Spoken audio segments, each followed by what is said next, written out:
Hi, I'm James and welcome to my latest video, which is how to paint up 15mm infantry figures. Now, when I first started painting it, I took one look at anything camouflage and went, no, please, no. And gradually over the years, I've refined it. I'm not a brilliant painter, but I can now achieve a reasonable effect, as you can see here. And this video will show you how to do it nice and easily. Figures I'm using are unfortunately no longer available, I believe. They are MJ figures, British infantry from the Falklands War. So we're going to start by painting the base colour on, which is Vallejo military green, which we're going to apply over the white undercoat that you can see on the figures already. Now, with it being slightly watered down, it will get into all the nooks and crannies. It still doesn't take long to dry, and if you batch paint in these, by the time you've actually painted up a platoon, you can probably go back to the first one and apply the next colour.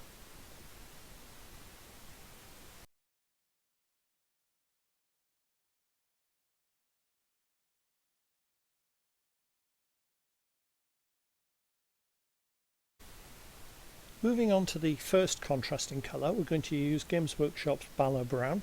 There are plenty of options. You don't need to stick to the colours I'm suggesting.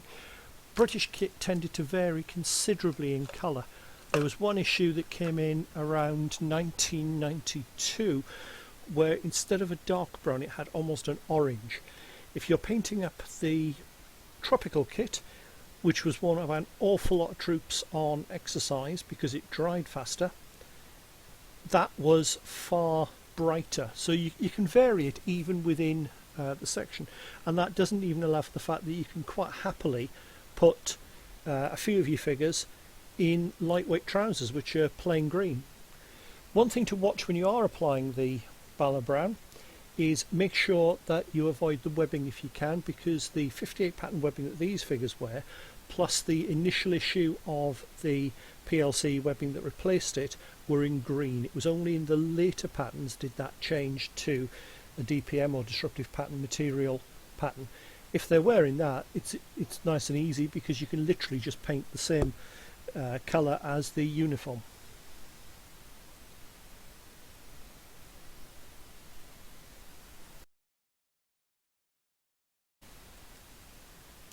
Next we're going to repeat the process, putting on small patches. I'm using this time slightly watered down Games Workshop Steel Legion Drab, which is a nice brown that looks quite nice on the completed figure. When you're putting it on, you can go over some of the brown, go over some of the green. A lot of times when I started doing this, I wouldn't put as much on, and I was putting it on the green, and then I would actually look at it and go, hang on, I've got too much of the lighter brown. So put it over both of them and it'll give a much more realistic effect. I've also used the brown to paint the stock and handguard on one of the SLRs. Early SLRs were wood stocked and wood handguard. These were replaced very quickly by black versions with a synthetic material, but I just thought let's have one in just for a little bit of variety. So you can do that. It's worth noting you could occasionally find ones which had a synthetic stock and wood handguard or vice versa, but anything you're painting later in the Cold War, they would all be the synthetic black. But I just like the idea of having one for variety.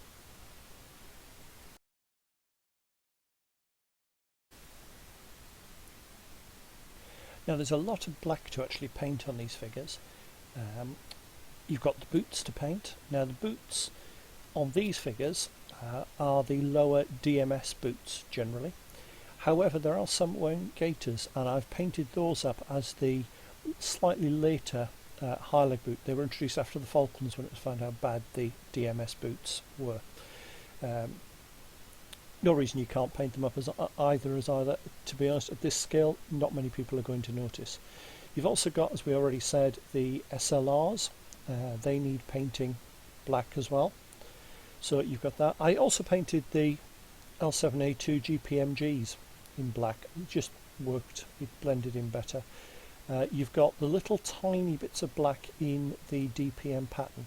So for this, what I tend to do is paint everything else that I'm planning to paint, wait till the brush is nearly empty of paint, and then using the finest little bit on the tip, just put tiny little stripes on. These should be far less than the other colours. You've then got the berets. Now technically British infantry berets are a dark blue. It's the Royal Tank Regiment that wear black. If you can tell the difference with a full size one 6 inches away from your nose, then you're a better man than I. So I tend to paint them black. It just simplifies things. Now there are different options. Most people tend to know about the maroon berets that the Parachute Regiment use, the green berets that the Royal Marines wear. I will put up a guide, not to all of the colour berets, but to the more common berets that you would see infantry wearing. So I will put that up on the screen, and you can have a look at that while we watch the rest of the speed painting.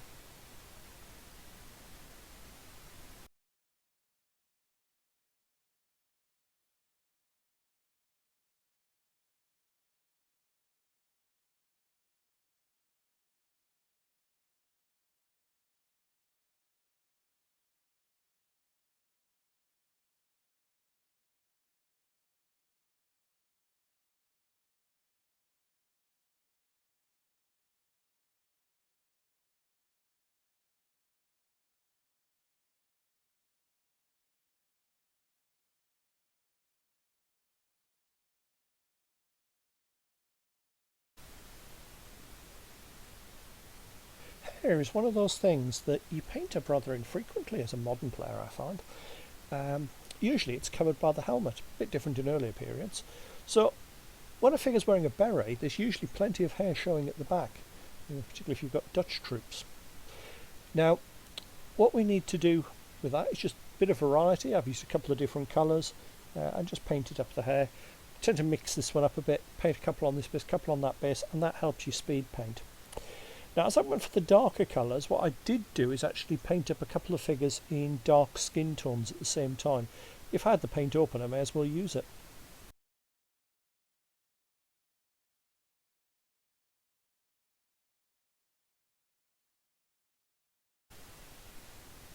Nice and straightforward this. The only thing I'd add is you can, if you wanted to vary your figures a little bit, do a couple with the hands painted black to represent the Northern Ireland gloves.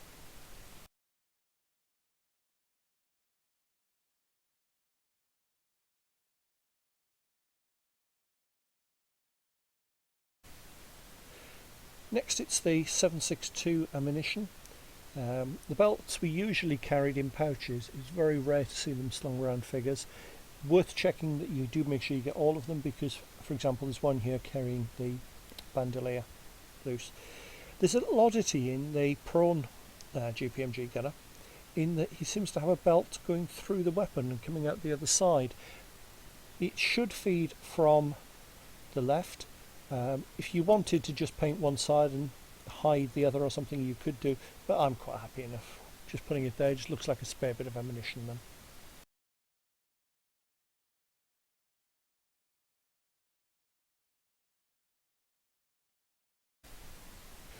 So we could finish painting the figures at this point.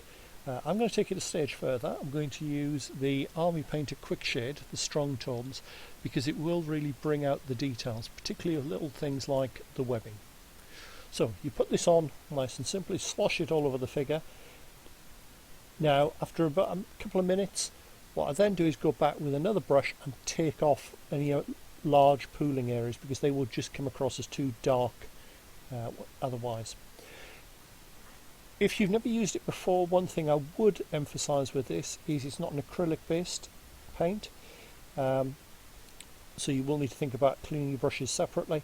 And the other thing to think about is when you actually do them, they will look very glossy and it looks horrible initially, but we're going to deal with that later on. Time to base the figures now. I've made up a mix here of 50% PVA and 50% burnt umber kids paint, for want of a better description. Rather than using an expensive model paint, using something like that will give you a lot more coverage, and it's ideal because we're going to cover most of this in flocking very shortly. I'm also using an old brush, cheap brush or an old brush, or ideally both like this one. What we're going to do is get a liberal coating on all of the ground, including, and the bit people often miss, the base of the figure, particularly in between the figure's feet. That's a very easy one to miss. You could spend a bit of time to build up the base so that they're flush to it. I've found at this scale, particularly at normal viewing distances, you can't see it unless you're specifically looking for it. And I'm trying to get figures on the table quickly rather than trying to win a painting contest, which with my painting I never will. So I'm just going to make sure I get it into all the nooks and crannies.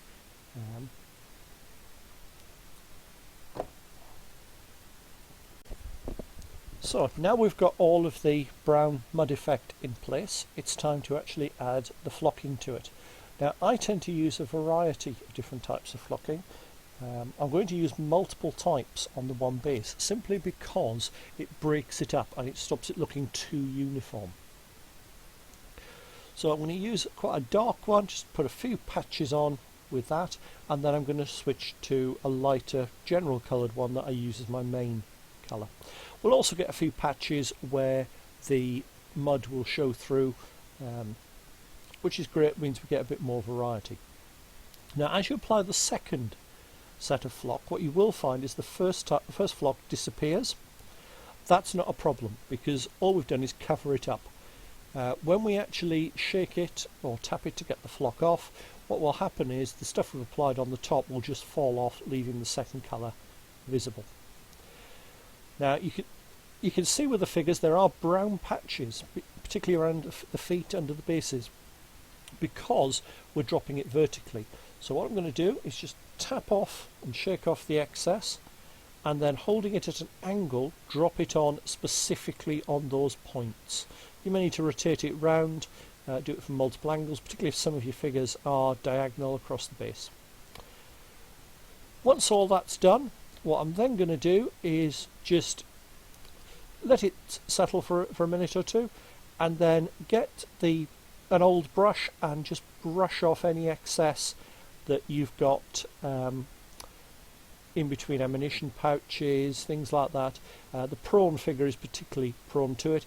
If you get a bit careless, as I do in the video, and catch a little bit of the base, and it comes up and shows a very muddy effect, all you've got to do is just put a little bit more flocking back onto it.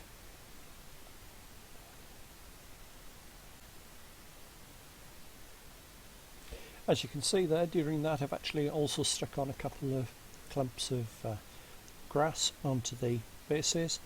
Nice and simple, peel off sheet, stick on. Gone for that nice dried look, trying to get the look of Sennybridge training area, although that's never dry, and if you've ever been there you have my deepest sympathies. And what I'm going to do now to these completed figures is very quickly just put a colour on the rear of the base. I do this by platoons, so I can put them on the table and I know which units belong in which platoon. So just a nice simple coloured stripe along there.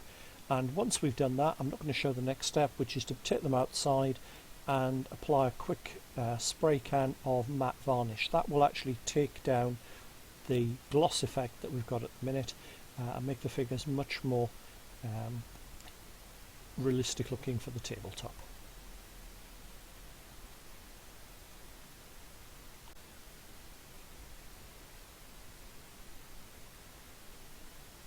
You can see what I mean when we actually look at the figures that have had spray varnish applied to them. Quite happy with these, they've come out very nicely. They look like they're wearing the right sort of DPM, and something I particularly like is the fact that the webbing has come out pretty well.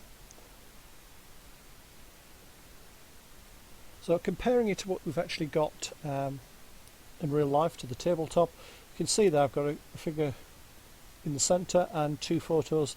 One on the left is a fellow cadet instructor, and the one on the right is paratrooper from the Falklands War taken at the Imperial War Museum, Duxford.